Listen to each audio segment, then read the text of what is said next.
ఏంటి ఇలా దోసుకెళ్ళే పని ఏమ్మా ఏం తల్లి ఇల్లు ఖాళీ చేయకుండా తప్పించుకు తిరుగుదావనా పెద్ద దర్జాగా నిలబడిన బస్సులో అటువంటి కర్మ నాకేం పట్టలేదు అద్దె పారేస్తున్నప్పుడు నాకేమిటి భయం నీ బోర్డు అద్దె ఎవరు కావాలి ముందు అర్జెంట్గా ఇల్లు ఖాళీ చేయి చేయకపోతే ఏం చేస్తావు ఏం చేస్తానా రెంట్ కంట్రోల్ ఆ సెక్షన్ల ప్రకారం నువ్వు కోర్టుకెళ్ళినా 10 ఏళ్ల దాకా టికానా ఉండదని మా వీరగంధం అప్పారావు చెప్పాడు వీరగంధం అప్పారావా దుర్గంధం సుబ్బారావా ఇదిగో copy to chief minister copy to prime minister ఎన్ని కాపీలు ఎవరికి పంపించినా వాళ్ళెవరూ నన్నేం చేయలేరు కానీ నేను కండక్టర్ని పిలిచాననుకో నీ పని రెంట్ కంట్రోల్ అవుతుంది పైగా డబాయి కండక్టర్ పిలిస్తే ఏం చేస్తాడు ఏంటి ఆడపిల్ల తాలరే అలా ఏంటయ్యా అలా చేయాల్సిన కదా నాకేంటి నేను హౌస్ ఓనర్ని ఆవిడ ఆఫ్టర్ అద్దె కట్టి ఇంట్లో ఉంటాను అమ్మాయి అయితే గొడవ చేయాలా గొడవ ఏంటయ్యా ఇల్లు ఖాళీ చేయకపోతే అనర్థాలు జరిగిపోతాయి గొప్ప వీరుడు బయలుదేరాడండి నేను వీరున్నారా రా అంటావా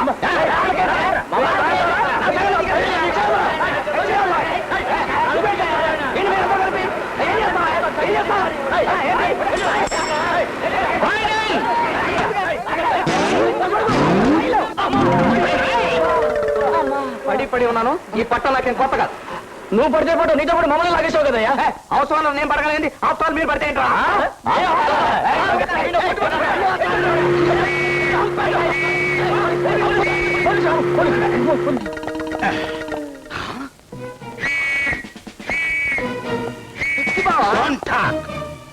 కానిస్టేబుల్స్ ఎస్ సార్ దేశం చాలా క్లిష్ట పరిస్థితుల్లో ఉంది లెఫ్ట్ నుంచి చైనా రైట్ నుంచి పాకిస్తాన్ ఫ్రంట్ నుంచి వరదలు బ్యాక్ నుంచి కరువులు మన దేశాన్ని పట్టి పీడిస్తున్నాయి ఇలాంటి విషమ పరిస్థితుల్లో రోడ్డు పక్కన ఫైటింగ్ చేస్తావా అది కాదు బావా నేను అల్లిపిల్లి ఆంజనేయుల్ని చెప్పెక్కో సార్ బ్యాక్ కాదు ఫ్రంట్ ఎక్కువ తెలుసు ఒక్కరే ఉంటారని బిచానా ఎత్తేసి ఈ ఊరుదులు పెట్టి వెళ్ళిపోతున్నానండి తులసమ్మ గారికి క్షమాపణ చెప్పుకుందామని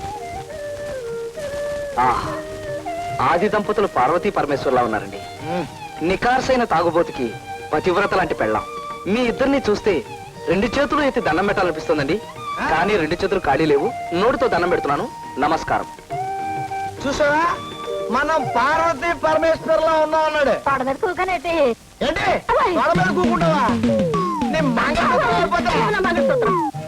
అమ్మా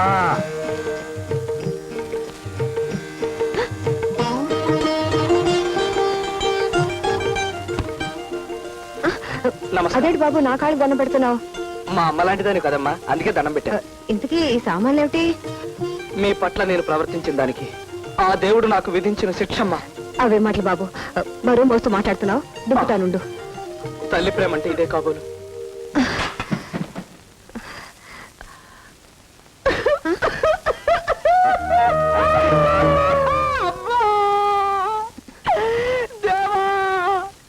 ఎందుకు ప్రత్యక్ష దైవం ఉండగా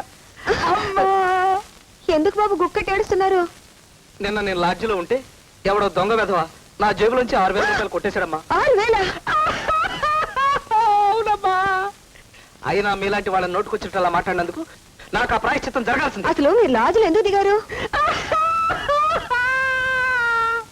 ఈ ఊళ్ళో నాకు చిన్న చిన్న కాంట్రాక్ట్ ఉన్నాయండి మున్సిపాలిటీలో బిల్లులు పాస్ అయ్యి చాలా డబ్బు రావాల్సింది అందుకని మీకు అభ్యంతరం లేకపోతే 1-2 రోజులు మీ ఇంట్లో ఎంత మాట బాబు ఇది మీ ఇల్లు ఈ గదిలో ఎవరుంటున్నారమ్మా ప్రస్తుతానికి ఎవరు లేరు ఖాళీగానే ఉంది ఈ అశాశ్వతమైన శరీరాన్ని దాచుకోవడానికి ఈ చిన్న గది చాలమ్మా భయపడకమ్మా నేను గోడలకు మేకులు కొట్టను తలుపులు గట్టిగా వేసి శబ్దాలు చేయను మీకేమీ అభ్యంతరం లేకపోతే 1-2 రోజులు అవే మాట బాబు ఇది మీ ఇల్లేగా ఒక్కసారి దండం పెట్టుకుంటారమ్మా వద్దు బాబు వద్దమ్మా మరి సామాన్లు తెచ్చుకోమంటారా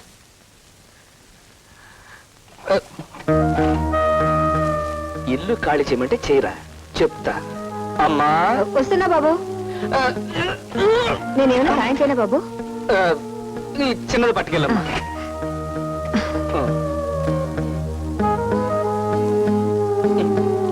అమ్మా ఏమ్మా ఒక్కడికి ఇన్ని సామాన్లు ఎందుకని ఒక్క మొక్క అడగవే మీరు మరీ మంచిదమ్మా అవును బాబు 2 రోజులకి ఇన్ని సామాన్లు ఎందుకు నాకు చిన్నప్పటి నుంచి ఒక అలవాటు ఉందమ్మా నా వంట నేనే చేసుకోవాలి నా మంచంలో నేనే పడుకోవాలి నా కంచం నేనే కడగాలి నా బట్టలన్నీ నేనే ఉతుక్కోవాలి నేను ఏ లాడ్జిలో దిగినా ఇవన్నీ తీసుకెళ్తానమ్మా అబ్బో వద్దమ్మా సామాన్ లోపల పెట్టండి అబ్బో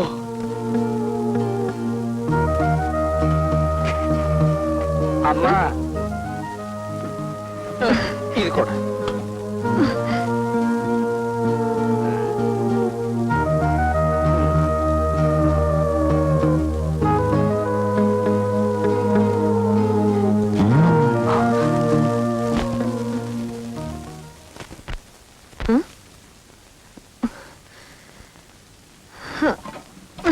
పిల్లలు ఈ సామాన్ లోపల పట్టరండి. ఈ సామాన్లు ఎవరివమ్మా? మన ఇంటి ఓనరు ఆంజనేయులు గారివి. ఆయన సామాన్లు మనెందుకు మోయాలి? ఇదిగో స్కూల్ బ్యాగులు ఇంత బరువు ఉన్నాయేమిటి? అమ్మా ఒక్క మాట.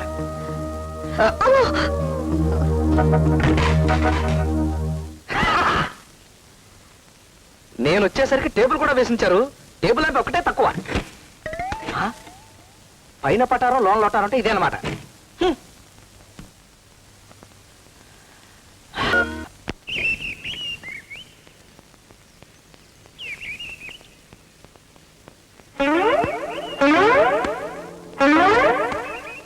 మా బట్టలు అలా విసిరి పారేస్తున్నావు ఏంటి? ఎక్కువ మాట్లాడేవంటే బట్టలతో పాటు నిన్ను కూడా విసిరేస్తాను. నేను హౌస్ ఓనర్ని, నువ్వు ఆఫ్టర్ ఆల్ అద్దెకుండేవాడివి.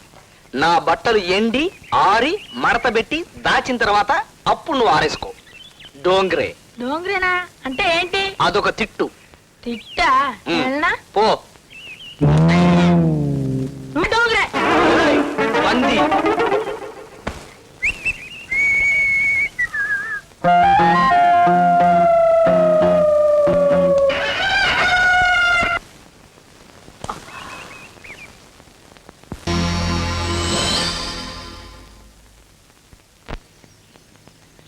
ఏయ్, ఏంటా చూపు? అవును ఏమిటా చూపు? ఎప్పుడు లేని నాకు ఇవాళ రొమాంటిక్ మూడ్ వచ్చేసింది ఏమిటి? ఇదే మూడ్ లో ఉంటే మనసు కరిగిపోతుంది, మనిషి నీరైపోతాను. ఇల్లు ఖాళీ చేయించడం కష్టం. తస్మాత్ జాగ్రత్త.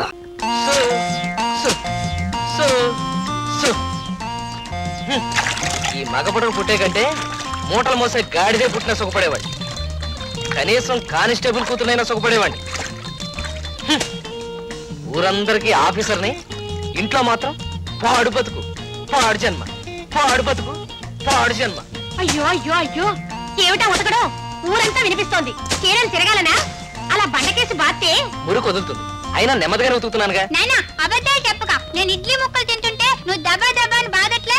ఆ తప్పుడిని నేను అమ్మని నిద్ర లేపాను. మా నాయనే ఎంత ప్రేమరా నీకు తండ్రి మీద. చదువు తెలివి లేవు గాని. వాడికెందుకు చదువు తెలివి? వాడు పోలీసుల్లో చేరిపోతాడు. అయినా మీరు నా చీరలు ఎందుకు బాధారో నాకు తెలుసు. ఏం తెలుసు? మీ నాన్నకి డబ్బు పంపించొద్దన్నాననే కదా. ఇదిగో భర్త దేవదాస్ గారు, మీ భార్య హత్యలు నేరాలు చేసే వాళ్ళకి యమకింకరుడైన డిఎస్పి దేవరాజు కూతురు. ఆవలించక ముందే పేగులు లెక్కట్టగలను, అసలు రహస్యం లాగ్గలను. నాన్న అమ్మ పోలీస్ కుక్క నాన్న. రే నువ్వు నార్మల్స్తో లోపలికెళ్ళు. ఇదిగో నేను అందరి భార్యలా గయ్యాళదని కాదండి. భర్తలతో వంటలు వార్పులు చేయించుకుని, అంట్లు తోవించుకుని, కాళ్ళు పట్టించుకునే మనస్తత్వం కాదండి. నావన్నీ ఖరీదైన చీరలు. డ్రై క్లీనింగ్ చేస్తే రంగులు పోతాయేమోనని, మీరైతే నెమ్మదిగా నమ్మకంగా ఉతుకుతారని. సరేలే, నమ్మకంగానే ఉతుకుతాను గాని ఓ 100 మా నాన్నకు పంపుతాను. చస్తే పైసా ఇవ్వను. ఓ 100? నేనివ్వను. నా మాట కాదని ఆఫీసులో అప్పు చేసి పంపించారు. నేను 1/2 లీటర్ కిరసనాలు పోసుకొని అంటించుకుని చస్తాను. ఆ తర్వాత మా నాన్న చేతిలో మీకు చిత్రహింస ఉరిశిక్ష తప్పదు. కర్మ, ఇది ఇల్లు కాదు, పోలీస్ స్టేషన్. ఇదిగో రేపు వినాయక చవితి ఆఫీస్ నుంచి వచ్చేటప్పుడు పువ్వులు పత్రిక కొనుక్కురండి. పువ్వులు, పత్రి.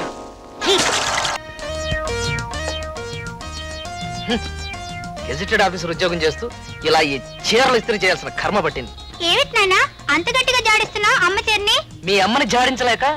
అమ్మా అమ్మా, నాన్న చూడవే. ఏమిటేమిటి పిల్లాడి పీక నొక్కావా? అయ్యో అయ్యో, ఎరా నిన్ను అసలు ముట్టుకున్నాను నేను, చెప్పరా? ఏమిటా దబాయింపు? కళ్ళేరు చేసి పిల్లాడిని భయపెట్టి నిజం దాచాలనుకుంటున్నావా? సుగుణా. ఏమిటది? పోలీస్ స్టేషన్ లోనో కోర్టులోనో పిలిచినట్టు ఆ పేరు పెట్టి పిలవడం? కొడుకంటే ₹1 కోటి మూట. ముద్దుగా చూసుకోవాలి గాని అలా గద్దించడం ఏమిటి? పొద్దున్నే పేపర్ చదువుతుంటే మధ్యలో మీ నసొకటి. అమ్మా నువ్వు తలుపేసుకొని చదువుకోవే. నేను బఠానీలు తింటూ తింటూ నాన్నతో ఇస్త్రీ చేస్తానుగా. సరిగ్గా చేయండి. నా తండ్రి, నా బంగారే, మేం పెరిగి పెద్ద మా నాన్న ఉద్ధరిస్తే నువ్వు ఎప్పటి నుంచే ఉద్ధరిస్తున్నావా? మీ అమ్మ అక్కడ బంగారం. అదిగో మా అమ్మని తిడుతున్నావా? లేదే, లేదా నాయన, లేదు. బట్టలు లేదు.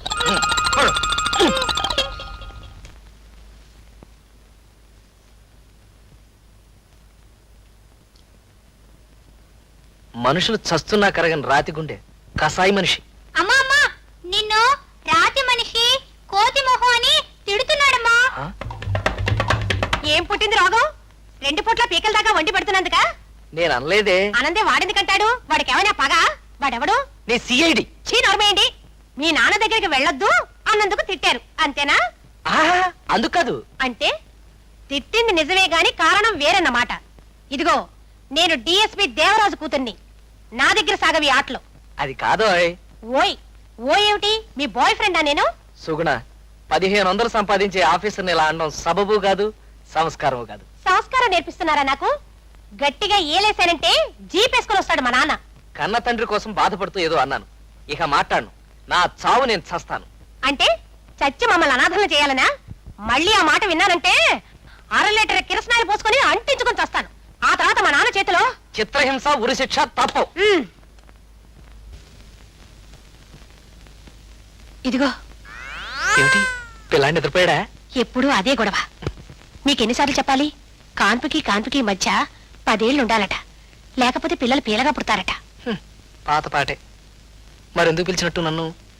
నేను లేస్తే పిల్లాడి నిద్ర చెడుతుంది. మీరు లేచి గ్లాస్తో మంచినీళ్ళు ఇవ్వండి.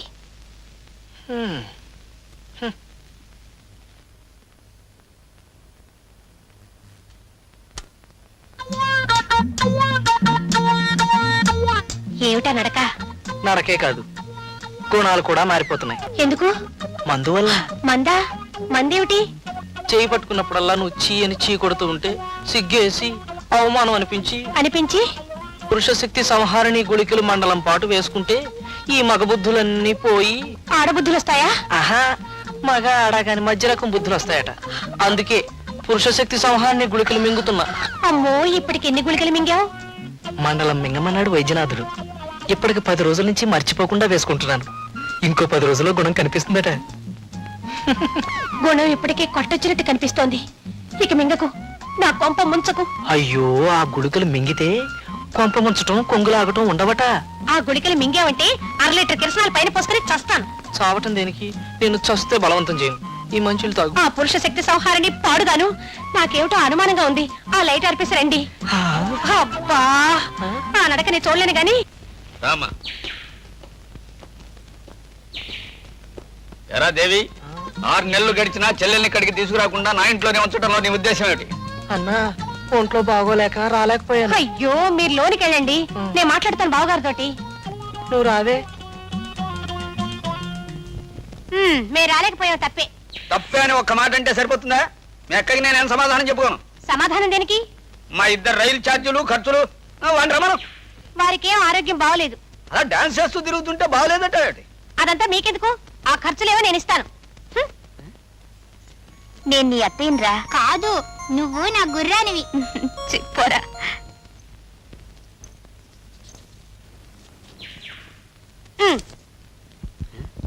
వాడిని రమను. వారికి ఒంట్లో బాగోలేదు, మీరు వెళ్ళండి. మరి నా తిరుగు ఛార్జీలు? కర్మ. క్షేమంగా చేరండి. ఇంటికి వచ్చిన అన్నగారికి ఒక పూట భోజనం పెడదామన్న ఇంగిత జ్ఞానం అన్నా లేదు వేధవకి. రే దేవా, వెళ్ళొస్తాను. పెడుతున్నాను. వెళ్ళాడా మా అన్న? చచ్చాడు గాని ఆ కులు కాపు. ఆ గుళికలు మానేశాగా. ఏమిటి అలా చూస్తున్నావు? అంట్లు తోమేసి బట్టలు ఉతికి ఇల్లంతా శుభ్రం చేయి. పని మనిషి రాలేదు, బట్టలు ఉతికే పని అదిగా. ఆడపడుతుంటే నీకేం కర్మ? ఇదిగో, బట్టలన్నీ ఉతికేసి పిల్లాన్ని చంకనేసుకుని ఆడించు. వాడికి గుర్రవాటంటే ఇష్టం. వెళ్ళు.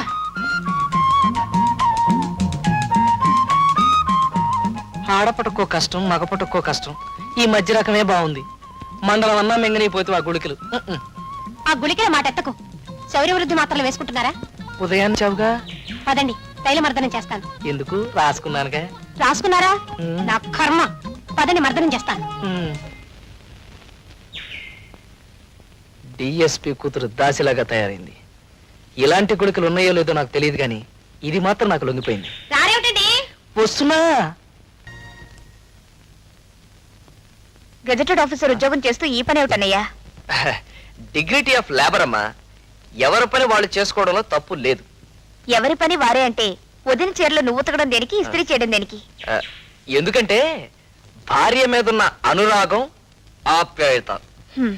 అనురాగం, ఆప్యాయత వదిన మీదే గాని నాన్న మీద లేదా? లక్ష్మి, నీకు లౌక్యం తెలీదే. పెట్టేవాళ్లే దేవుళ్ళు, పెంచిన వాళ్ళు కాదు. చచ్చిపోయిన నాన్న మర్చిపో. మీ వదిన్ని మంచి చేసుకున్నావంటే నీకు మంచి సంబంధం చూస్తుంది, పెళ్ళవుతుంది. మీ వదిన చేరొకటి మర్చిపోయిన వెళ్ళిపట్రా. నీ ఆప్యాయత నేనెందుకు పంచుకోవాలి? నువ్వే వెళ్ళి తెచ్చుకో. ఇదే లౌక్యం తెలియదంటే. నేను అరిచేది వినిపిస్తోంది గాని అది చేసేది మీరు చూస్తేగా. నాకు ఈ ఇంట్లో సుఖం లేదు. 1/2 లీటర్ కిరసనాలు పైన పోసుకుని అంటించుకుంటాను. ఒక మండలం ఆగి ఆ పంచే. నేను ఆగను. ఎందుకు ఆగాలి? ఎందుకంటే నేను ఆ పురుష శక్తి సంహారిని గుడికలు వాడేస్తాను. ఆ తర్వాత మీ నాన్న ఊరేసిన హాయిగా చస్తాను. ఆ గుళిక మాట ఎత్తారంటే ఊరుకోదు. పదండి. ఎక్కడికి? అబ్బా కులుకులొద్దు. శౌర్య వృద్ధి మాత్రలు ఇస్తాను. పదండి. ఆ